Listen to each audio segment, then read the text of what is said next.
Excellent. And that's time up. A few questions coming in about the platform itself. So Mural is a free platform, but you can get paid plans for it as well, especially when you want to add more than a number of different murals, which is what this type of screen is called, this online collaborative tools Mural. There's a very similar one called Miro as well, Miro. They both have very similar features.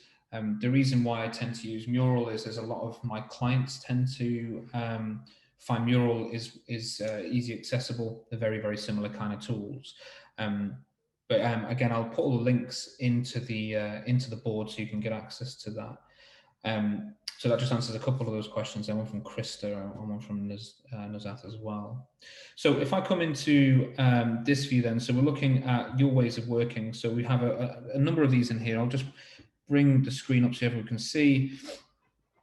Stop thinking that one size will fit all from ways of working. Yeah, I think that's a good idea, especially from a context of how you apply things like Agile, because you can't just cookie cutter a different approach into your ways of working and suddenly it changes. Well, the culture and the business changing. So one size won't fit all. Be flexible in the approach, not just in the products you build. Stop putting yourself last. I like the idea of putting time on your calendar to stretch or exercise. Working from home doesn't allow as much movement. It doesn't. You know, everyone seems to sit and if the chair isn't a good orthopedic supportive chair, then you are going to get that hunch over of the laptop. I think one thing I would suggest is raising the laptop if you're working on a laptop so that the screen is at least at eye level. Try and kind of create those things and do a little bit of an at-home health and safety check that you've got the right kind of environment for this so that you can do it. When I'm talking about your laptop screen, for example, it could just be a stack of books. It doesn't have to be like a fancy stand, but just sort of thinking about that and working with these different things. Time in your diary for stretching and walking, so people can't book time in, and leave your phone behind, and that's okay. People don't need to phone you while you're on your walk. You're in a meeting as far as it says on the calendar. I mean, of course, this all comes with a level of trust. If suddenly you've taken a 3-hour break in the middle of the day, then of course that's going to be slightly different. But again, it comes from a trust thing, right? Unfair distribution of work. Stop doing that. Stop being perfect. Yeah, perfect is the enemy of good. Stop trying to be perfect. Get it just right enough to work through and understand if you have enough to understand, right? So test your hypotheses, work those things through. Don't be over smart or pushing others. Yeah, I suppose it's really important as well. Thinking that pandemic means you have to be locked in your home, get out, be safe, do things to your mental health, revisiting your habits from back in March when you had a short-term plan, adjust it for the new normal, and stop taking time. I suppose this is more about taking time out for your health, right? Really important. Start teamwork, to be flexible, to accept others' ideas. Start my day by listing top 3 daily goals I want to achieve. Change up your environment periodically, your own office. And seeing some people drop off at the hour point. We've still got another 25 minutes if people still want to stay on for some extra time there. We've still got some stuff to work through on some of these boards. So thank you everyone who's been here so far.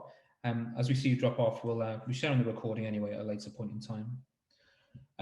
This is an interesting one. Start my day with listing my top 3 goals for today. That's a good thing. Change your environment periodically, your own office, change your venue. Yeah, exactly. There's no reason why you couldn't have that new room feeling by changing things around. Work out what works for you, right? Start making more one-to-one time with my team members. Maybe invite them to a virtual lunch. Build new skills. Start doing some meaningful and valuable things. To have more breaks, real breaks to relax, not just breaks where you check up on other emails. Yes. Get a better office set up for remote work. Be a motivator. Build trust with your counterparts, definitely. Encourage team members to go for regular health checks. This has personally affected me. Oh, thank you, Alberto. That's really helpful, actually. Yeah, encourage people to put their own mask on before helping others, right? Like, actually, don't try and just solve everyone else's problems. Do get those health checks. Do get those mental health checks, and make sure that people are doing. Do check in with people. It's really important. There's a human angle to this, right? And I think agility is from people. So if you don't allow for that to help grow and flourish, you're going to have some problems. From a continued perspective, people here, there's some really good stuff in there. Continue to use technology to adapt to change. Leverage the technology for sure. Show more empathy towards your co-workers. It's really important to continue doing that and to be agile and adapt to change. That's the whole point of agility, is we get thrown these things and all we can do really is how we respond to that environment. And if we set ourselves up with being able to respond quickly to change, and it makes a big difference. Smaller experiments that can make lots of value by inspecting, adapting, and pivoting where we need to. Be there for people to help when needed. So that's being connected, but not being hyper connected all the time, right? It's being available, I think, is the key message there. In my org, we do Wi-Fi Wednesdays where teammates give kudos to other teammates. This is great. At the end of the year, that nomination is a coin to win a prize. Nice to see when we acknowledge one another. That's great. Actually connecting with each other and recognizing each other. There are so many great ways of doing that. And there's Taco Tuesdays. There's lots of different tools out there. 15-5s are really helpful. There's loads of things out there you can do, but you can just recognize by saying, I appreciate you. Thank you so much for what you did with that. It doesn't have to be a big, all singing, all dancing, huge kind of award ceremony. It could just be like, that was really nice how you helped me in that situation. Thank you for that. That helps build that trust in the team and builds that tacit connection as well. So really do recognize each other. To laugh in meetings, it's okay to have a laugh and a joke. It is fine, right? It will break some of the monotony of the work. It will help with the way that you connect together as well. Continue learning new software for better collaboration.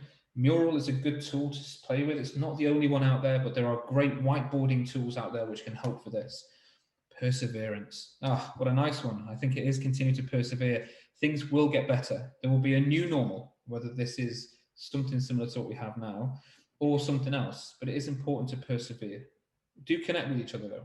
Listen more to your colleagues and get them to solve. I think it's really important that barging in with a solution all the time. And just on that one, we call this point-based versus set-based solutioning. So point-based is you go in with the solution already. Set-based is you have multiple options and you can trial the different options and then come up with the right solution. So come from a problem space and say, how do we solve the problem, and allow that to come from the team with different options. Yeah, exactly. Point-based versus set-based. Yeah, exactly that. Thank you, Srini. That's really helpful. I think it's really important to sort of make sure we do that.